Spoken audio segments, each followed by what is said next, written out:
ଲବଙ୍ଗ କୌଣସି ମହୌଷଧିଠୁ କମ୍ ନୁହଁ। ଲବଙ୍ଗର ଔଷଧୀୟ ଗୁଣ ଜାଣିଲେ ଆପଣ ବି ଆଶ୍ଚର୍ଯ୍ୟ ହୋଇଯିବେ।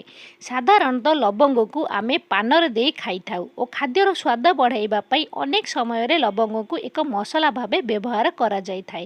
ହେଲେ ଆପଣ କ'ଣ ଜାଣିଛନ୍ତି କି କେବଳ ଏତିକି ନୁହେଁ, ଏହା ଆମ ଶରୀରର ଅନେକ ସମସ୍ୟା ଦୂର କରିବାରେ ସହାୟକ ହୋଇଥାଏ।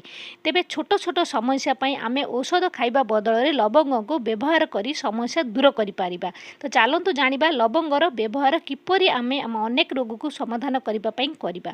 ପେଟ ଦରଜ, ଯଦି ଆପଣଙ୍କ ପେଟ ଦରଜ ହେଉଛି, ସବୁବେଳେ ପେଟ କାଟୁଛି, ପାଚନ ସମ୍ବନ୍ଧୀୟ ସମସ୍ୟା ରହୁଛି, ତେବେ ଶୋଇବା ପୂର୍ବରୁ ଗରମ ପାଣିରେ 2ଟି ଲବଙ୍ଗ ଫୁଟାଇ ସେହି ପାଣିକୁ ପିଅନ୍ତୁ। 2ଟି ଲବଙ୍ଗ ଚୋବାଇ ଖାଇଲେ ମଧ୍ୟ ଏହାର ଲାଭ ଆପଣଙ୍କୁ ମିଳିବ ଓ ବହୁତ ଜଲ୍ଦି ଆପଣଙ୍କ ରୋଗ ସମସ୍ୟା ଦୂର ହୋଇଯିବ।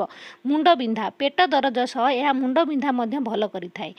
ଯେତେବେଳେ ମୁଣ୍ଡବିନ୍ଧା ହେଉଛି ସେତେବେଳେ ପାଣିରେ 2ଟି ଲବଙ୍ଗ ଫୁଟାଇ ପାଣି ପିଅନ୍ତୁ। ଦେଖିବେ ବହୁତ କମ୍ ସମୟ ମଧ୍ୟରେ ଆପଣଙ୍କ ମୁଣ୍ଡବିନ୍ଧା କମିଯିବ। ଗଳା ଦରଜ, ପାଣିପାଗରେ ପରିବର୍ତ୍ତନ ହେଲେ ଥଣ୍ଡା ହେବା ସହ ଗଳା ଦରଜ ହୋଇଥାଏ। ଦରଜ ଯୋଗୁଁ ଖାଇବା ପିଇବାରେ ମଧ୍ୟ ଅସୁବିଧା ହୋଇଥାଏ। ଲବଙ୍ଗ ଚୋବାଇ ଦିଅନ୍ତୁ ବା ଗୋଟିଏ ଲବଙ୍ଗକୁ ପାଟିରେ ଜାକି ଧୀରେ ଧୀରେ ରସ ଢୋକନ୍ତୁ। ଏହାଦ୍ୱାରା ଗଳା ଦରଜ କମିଯିବ। ଥଣ୍ଡା ଏକ ସାଧାରଣ ରୋଗ। ଥଣ୍ଡା ଭଲ କରିବା ପାଇଁ ଆମେ ଅନେକ ଘରୋଇ ଉପଚାର କରିଥାଉ, ତେବେ ଲବଙ୍ଗ ଦ୍ୱାରା ମଧ୍ୟ ଆମେ ଥଣ୍ଡା ଭଲ କରିପାରିବା। ଗୋଟିଏ ଚାମଚ ମହୁରେ ଗୋଟିଏ ଲବଙ୍ଗ ମିଶାଇ ଖାଆନ୍ତୁ, ଏହାଦ୍ୱାରା ଥଣ୍ଡା ଭଲ ହୋଇଯିବ। ମୁଖ ବ୍ରଣ, ମୁହଁରେ ବ୍ରଣ ଏକ ସାଧାରଣ ସମସ୍ୟା। ଏହି କାରଣରୁ ଅନେକ ବିଭିନ୍ନ ପ୍ରକାର ଫେସ୍ ପ୍ୟାକ୍, କ୍ରିମ୍ ବ୍ୟବହାର କରିଥାନ୍ତି।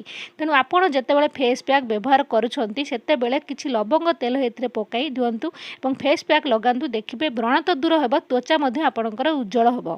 ପାଟିରୁ ଦୁର୍ଗନ୍ଧ ହେଉଥିଲେ ଅନେକ ଲୋକମାନଙ୍କର ପାଟିରୁ ଦୁର୍ଗନ୍ଧ ବାହାରିଥାଏ। ଲବଙ୍ଗ ଦ୍ୱାରା ଏହାକୁ ଆମେ ଦୂର କରିପାରିବା। ଲବଙ୍ଗ ତେଲ ସହ ଚିନି ମିଶାଇ ଖାଆନ୍ତୁ, ଏହାଦ୍ୱାରା ପାଟି ଦୁର୍ଗନ୍ଧ ଦୂର ହୋଇଥାଏ।